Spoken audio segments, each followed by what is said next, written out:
This man is not only undefeated in mixed martial arts, but he's the leader of the Jack Shore Army. He fights Ricky Simon at this week's UFC Long Island card, the one and only Jack Shore. How are you, my friend? Very good, mate. A lot better after that very, very good intro. The leader of the Jack Shore Army. So yeah, I'm all good. Perfect. How is New York treating there? I mean, you've been there like just under a week, if I'm correct. How has it been so far? Yeah, man, it's been good. It's been good to get in. You know, traveling's always stressful in the current climate, so it was nice to get in a fair bit before fight week in order to just get acclimatized and make sure everything was sorted. But it's been really good, really chilled. You know, it's been nice to sightsee a little bit, take our mind off the fight, and obviously it's meant that we've been able to get a lot more training in because we haven't been struggling with jet lag or anything like that. So I've enjoyed it. Enjoyed the time so far. I'm sure you're just obviously focusing on the fight, which is fair enough. But being in New York, being in the city, I'm not sure if you've been before. Have you got any plans to go out after post-fight? I'm definitely eyeing up some food places. I've got a little bit of a short list saved on my phone. I don't know where I'll order them in or maybe head over to the city. But I fly out pretty early Sunday morning, so good job. It's an afternoon car. We've got a bit of time to decide what we want to do. But there'll definitely be a lot of food involved, put it that way. I think I saw you in an interview before your last fight, and you mentioned that you were watching food videos leading up to the fight. Is that the same case as it is now? And it must be extra tempting being in New York. Yeah, big time. What's the guy's name? Beard Meats Food. I've just been watching him relentlessly for like 5 days. My YouTube guy texted me yesterday because obviously he's got like my YouTube login, and he was laughing because he's logged in to look at the analytics on our last video, and he said all suggested videos is all Beard Meats Food challenges. So he had a little kick out of that one. But yes, it's a sick bit of torture, I suppose, but it helps me get through the day. So you know, it is what it is. I mean, not to talk too much on food. This is the last question on it, I promise. But obviously, you've been fighting in Vegas. Sort of, how's the food sort of comparing? How's it looking compared to Vegas to New York? I mean, I'm like a big pizza guy. I love pizza. So obviously, there's no better place on the planet, I don't think, or especially in America, to be in New York for pizza. So like when we was walking through the city on Sunday, there was like all little food stalls with, you know, Mexican stuff and all these different types of like crazy foods you don't obviously see in Wales. And then you got like the little corner stores with pizza, and I was like, oh, a couple more days, and I can get tucked in. On the talk of Vegas, I think when you fought in the UFC, I believe you've only fought there. So you're coming over to New York on a massive, massive card. Is there anything you've done differently in preparation to come over to the States? Obviously, it must have been a shorter journey to get over. So has there anything changed in your, you know, coming to the States at all, or has it remained the same? No, I mean, we other than come over earlier, obviously we did the same for Vegas. Like the jet lag can really knock you about. So I think getting in, like flying in and landing on like a Monday or Tuesday, even though the time change is not as big as it would be in Vegas, it would still be a little bit difficult, I think, to like just land on fight week and then have to shake the jet lag and shake the plane weight and stuff like that. So I mean, we planned ahead and come in nice and early, arranged to do some training at Longo's gym. So I mean, but other than that, in the pre-fight build up, in the Capital Dome, nothing majorly different. I mean, talk of Ray Longo's gym, I was just about to bring that up, so very convenient. I saw, obviously, you were there. I mean, how does training with those guys sort of compare to back home? And is there any similarities between the native New Yorkers and the Welsh? To be fair, we didn't, you know, we only just used the mat space. Like, we didn't spar or anything like that. But even just chatting to the guys there, like Ray and a couple of local guys, you know, they reminded me of the Welsh back home. They reminded me of, you know, just common hardworking guys who were just obviously late to get their work done and they you know, they're all tough workers. They're this grind away. You can tell by the way they talk. They have the same sort of morals as us. So it was good to be in that environment. It was like as if it was a little bit of an home, like we brought a bit of home with us, even though we're in New York. So yeah, it was great to be there. and also have a chance to speak to someone like Ray, who's just had so, like, even just being in the gym, there's posters of Weidman and Sarah and Aljo, and there's been a lot of legends come through that gym, you know. So it was just nostalgic to be there. If you could take Ray and the guys back to your home village in Wales, I mean, what would you plan as the ideal night out for them? God, I don't know. There's not a lot of doing up Leary on a night out. I'd probably try and keep them out of the local club of Garu. I'll be honest with you. They probably wouldn't enjoy it too much in there. Yeah, just take them training, you know, show them our gym and take them for some good Welsh food. You know, it's somewhere tidy, not your local Wetherspoons. I don't think many people will be picking fights in you in the village. Not that they would anyway. No, you'd hope not anyway. I mean, you must have obviously at that gym, you know, spent a bit of time with Aljo, and I sort of he's looking to fight TJ Dillashaw next, maybe. I know TJ's a fight that's sort of been on your radar for a while. How do you think he matches up with Aljo if and when they fight? You know, I think stylistically, Aljo's a really tough fight for him. You know, he's the bigger guy, he's the stronger guy. I think the striking advantage probably lands with TJ, and even maybe the wrestling. But I think Aljo's just so good at once he gets that opening of dragging the guy down and taking that back. You know, and he's a big guy at the weight. So and TJ is not a massive bantamweight. I do think it's a tough fight for TJ. He's really got to avoid that clinch and scramble situation where he gives up a bad position. Because we've seen him give up bad positions in the scramble before, and Aljo showed in the last fight he only needs one chance and he's going to be there for the round. So yeah, it's I don't think it's a stylistically great fight for TJ. I mean, from one exciting potential matchup to one exciting one that's happening this week between you and Ricky. I mean, obviously, I don't think New York's his hometown. He's obviously native to the States. I mean, how do you think the New York fans are going to perceive you in that arena? And have you had any fan interaction so far whilst you've been there?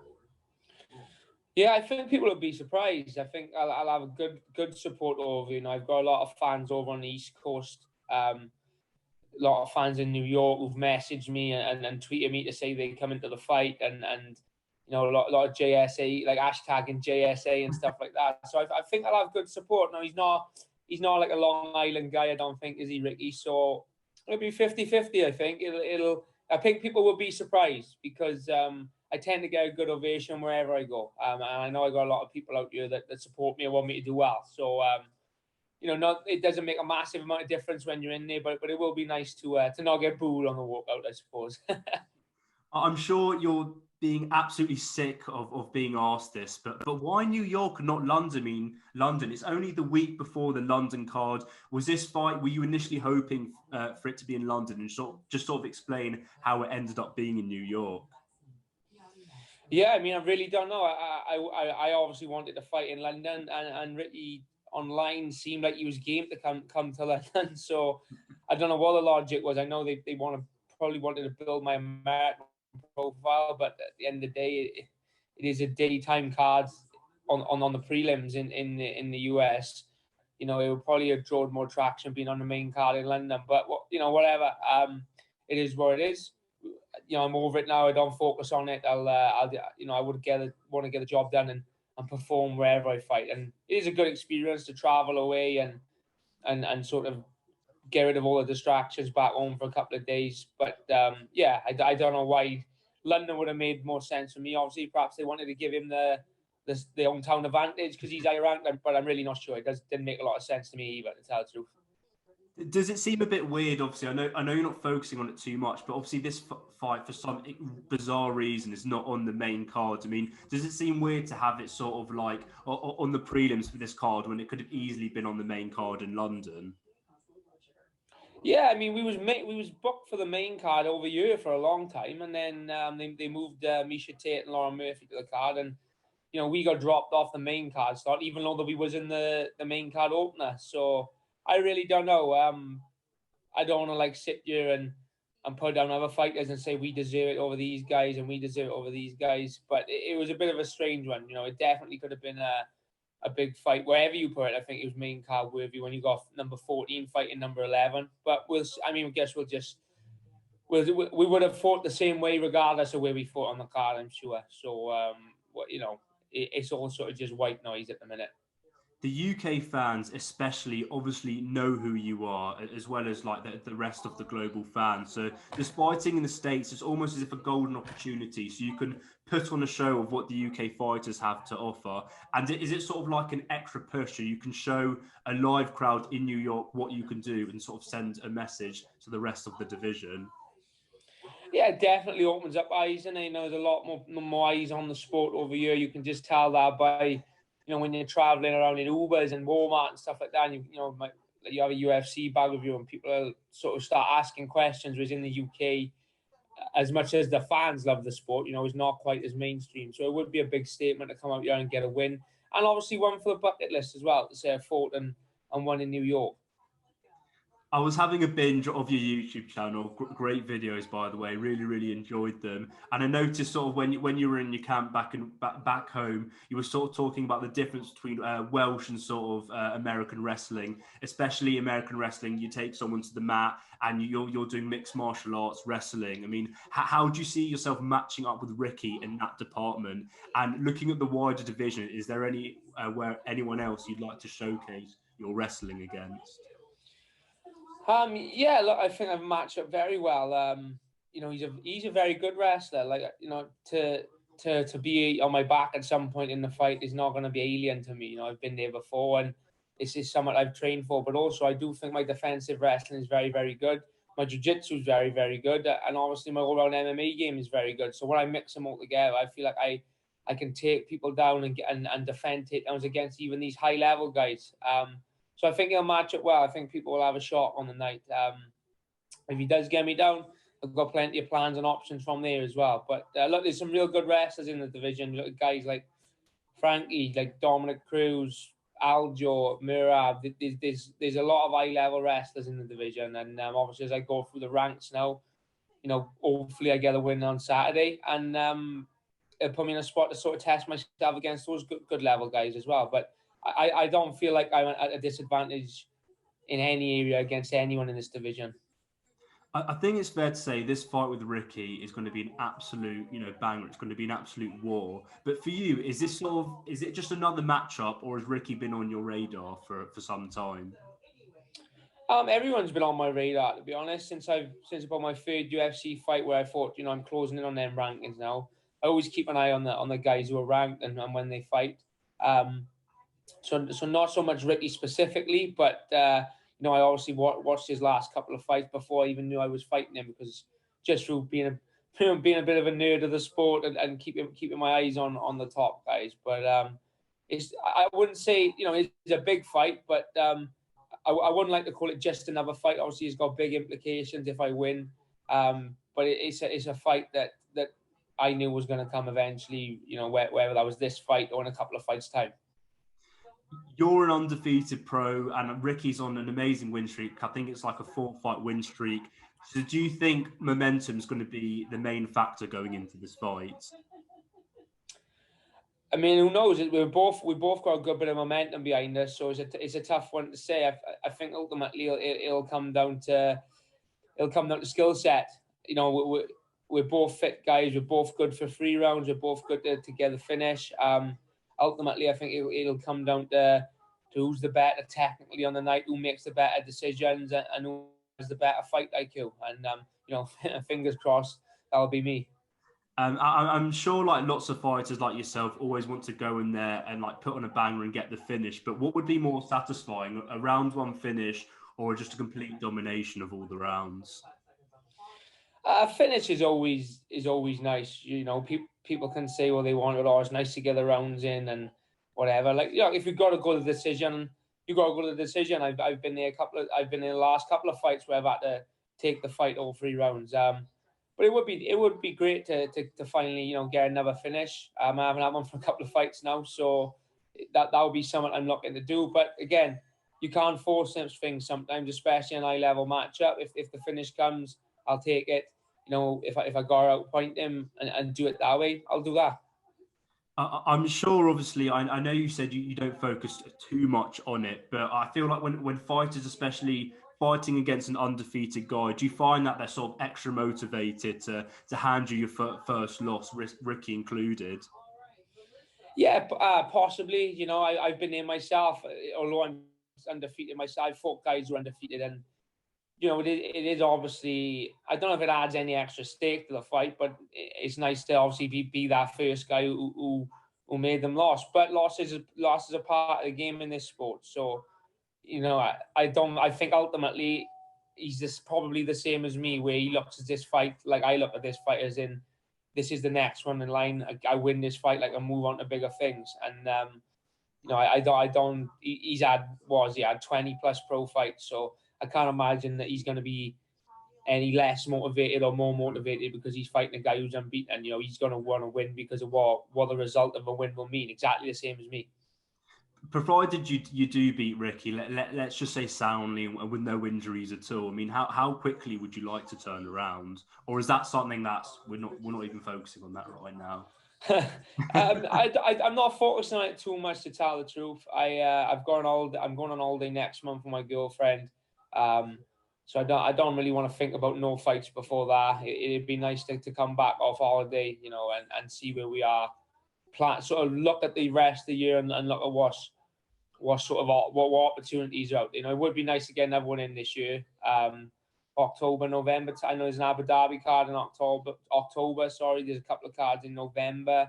So something like that would be ideal. But obviously, like you said, we got to see how this one goes, providing we're injury free and not too banged up. Where are you going on holiday? I'm going to Dubai. Oh, lovely. So we won't catch you at Fight Island though. Just strictly holiday. Yeah, strictly an holiday. Strictly. I was going to take. Well, we was meant to take my girlfriend away before this one, but the fight got offered, and she was kind enough to let us push it back. So, you know, it's she's got to have her holiday now. She's been waiting for nearly a year. So, yeah, and I'm looking forward to it as well. You know, I'm quite pale skinned, so hopefully I come back with a bit of a tan. I think it's about 50 degrees out here at the minute. So, yeah, I'm looking forward to that when the fight's said and done. Would it be fair to say that there's extra motivation not to get too scarred up to take some nice pictures out there? It is right. It's sunglasses and an attle is a wonderful thing. If I go, you know, it is 4 weeks after the fight, the holiday. So hopefully, if I do have any black eyes or any scars, it'll be healed up by them. But look, doesn't mean I'm going in there cautious. If I go in there and pick up a few knocks, it'll be nothing new. When I've been watching, you know, your podcast and sort of like interviews on YouTube and everything, which is fair enough. You're quite big on the Welsh Fighters, and rightly so. I mean, if you could pick two Welsh fighters that currently aren't in the UFC to be handed a UFC contract, who would you pick? It's a tough one because we're in a bit of a stage at the moment in Welsh MMA where I don't think there's any like guys necessarily knocking on the door. You know, there's guys who are on a good streak and are pushing in that direction, but there's no one probably waiting in the wings just yet that you look at and think, right, you know, that guy deserves a UFC contract. You know, there's so many good boys coming on the domestic scene and on the amateur scene. There's a kid who I train with, and he'll be relatively unknown. He's 16 years of age, and he's 4-0 or 5-0 even now as an amateur against men. I think the youngest guy he's fought has been 21, and I think he was 15 when he beat him, Johan Thomas. So, you know, I think he's a super prospect, a bit of a freak, you know, a freak of nature, genetic freak who's definitely going to be here with me in the next couple of years. I imagine he'll be going pro by the time he's 18, and he'll be probably sharing a card with me by the time he's 20. But like you look at guys like Oban Elliott, Ben Ellis, you know, Scotty Pedersen. Even Steph Evans, who trains with us, who's just gone pro, turned over as a pro, you know, she's got a really good amateur record as well. So there's plenty of talent there. It's just a matter of now we're back to fighting consistently because COVID and stuff like that seems to have gone away. It's just a matter of just getting them fights and getting them wins and pushing them in the right direction. And I think in 2-3 years' time, there'll be a lot more Welsh guys in the UFC. Obviously, looking at the wider UK, next week is UFC London. A lot of UK fighters, good fighters on that. People like Paddy Pimblett, Tom Aspinall. I mean, do you have any sort of predictions for those fights? I mean, how do you see Tom and Paddy's fights going? Yeah, I think it's two, you know, not easy wins, but definitely two wins available there. You know, it's a step up for Paddy in terms of on paper. You know, he's got an opponent who Jordan Levitt, I think his name, isn't it? And you know, he's 3-1 in UFC. I've watched him. He's a good grappler.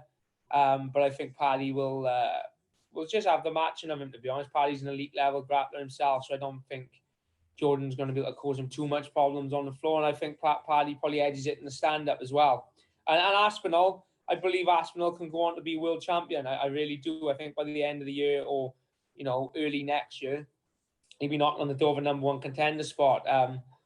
Blades is probably stylistically the toughest fight for him in the division. But I just think Tom's so good everywhere that coming in there and banking on being able just to take him down and grind him for 5 rounds, it'll be a tough night if Blades can't get him down. And it's not going to be an easy night if he does get him down. You know, Tom can wrestle. His jiu-jitsu's really high level. So, yeah, I think Tom gets it done as well. I think Tom actually finishes him by knockout. Have you seen Jordan Levitt's post-fight celebrations at all? Obviously, they've been out and about, and I'm wondering if you've managed to have a look at them. Yeah, to be honest, I've seen it before he was even matching Paddy. I remember seeing, I think it was his debut where the guy like kind of jumped guard on him and he slammed him and knocked him out, and then started twerking and doing stuff like that after the fight. So when they said that he was fighting Paddy, I knew he was, and I thought he's gonna definitely stir up the hometown crowd at the weigh-ins and stuff like that. Is that something we can expect from you if you beat Ricky this weekend? Definitely no twerking. I haven't got the arse to twerk, to be honest. I never, no matter what weight I am or how old I've been, I've always been a back and legs. You know, I haven't got my arse don't look good enough in the Valley Tudors to be twerking. You might have a bit of a celebration, but I don't think it'll be a twerk, put it that way. You might have to tell the guys at the gym back home to up the squats then for next fight. Yeah, that's it. And obviously looking, you know, a bit further ahead, Usman takes on Leon Edwards for the second time. I know you're a big fan of probably both fighters, Edwards in particular. How do you see that going? I really do think Leon's got a legitimate chance. You know, the last couple of guys you see Usman in there with, you almost like, you know, they've got a chance, but like you just sort of think Usman is that good.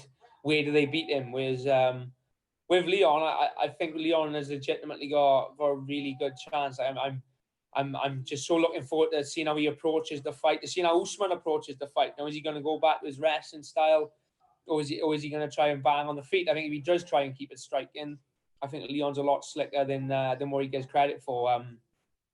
So yeah, I'm hoping he can do it. I'm confident Leon can do it, and it would just be great for the sport to have another British champion.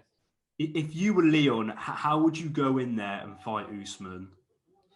Well, I think just, you know, it's fairly obvious. I don't think you're going to go in there and try and out-wrestle him. I think Leon's, you know, he doesn't need me to tell him, I'm sure, but his best chance of victory is probably staying on the outside, landing his strikes and his kicks, and defending the takedown and doing damage with his elbows, which he's elite at on the inside when Usman gets close. And obviously, as the fight wears on, he's probably going to be able to open up a little bit more and let those combos go. So that's how I would approach it. I'm sure he's got his coaches working on a very good game plan. And you know, you don't get on a 12-fight win streak or whatever it is without knowing what you're doing. So I'm looking forward to it. This is a bit of a random question here, so forgive me for just completely switching up the whole interview here. But obviously, you know, the bantamweight division's got some absolutely insane hairstyles, Ricky's included. So if you have the choice of having Ricky's lovely mullet or Sean O'Malley's rainbow cornrows, what would you take? You know, I think I'd probably go with a mullet. I think I probably would. I'm a big Theo Von fan. Me and him have been quite friendly for a long time, and obviously he rocks the mullet. So I think I'd probably rock the mullet. Yeah, I think I could pull it off. I'm not sure if I could pull off the rainbow cornrows, but I feel like I could pull off a mullet. So yeah, I'll go with a mullet. What about when O'Malley has like the crazy sort of like afro going? Do you think you could rock that? No, I think that'd be too much hassle. That's why I shave my hair off now, because it gets on my nerves in training and stuff like that. So I don't think I definitely couldn't do the afro, put it that way. Is it fair to say then you're just going to be keeping a head shave from now on? Yeah, for the most part. I mean, it may grow it back a little bit, like I used to have it. Who knows? But I don't think there's any plans to grow a mullet or an afro or like Paddy the Baddy style here yet. I think I'll probably keep it like this for the foreseeable future. Fair enough. Well, thank you so much for your time, Jack. And if you've got anything, to shout out, or if there's anything coming up on your YouTube channel that we should look out for, the floor is yours. Yeah, just thanks to my team, obviously my coaches, my friends, my missus, my family, my mother, my sister, my training partners, all my sponsors. And obviously, if you haven't already, go and check out my YouTube, Jack Tank Show, and subscribe, and obviously check out the Tank That podcast as well. We're on Instagram now, so give us a follow.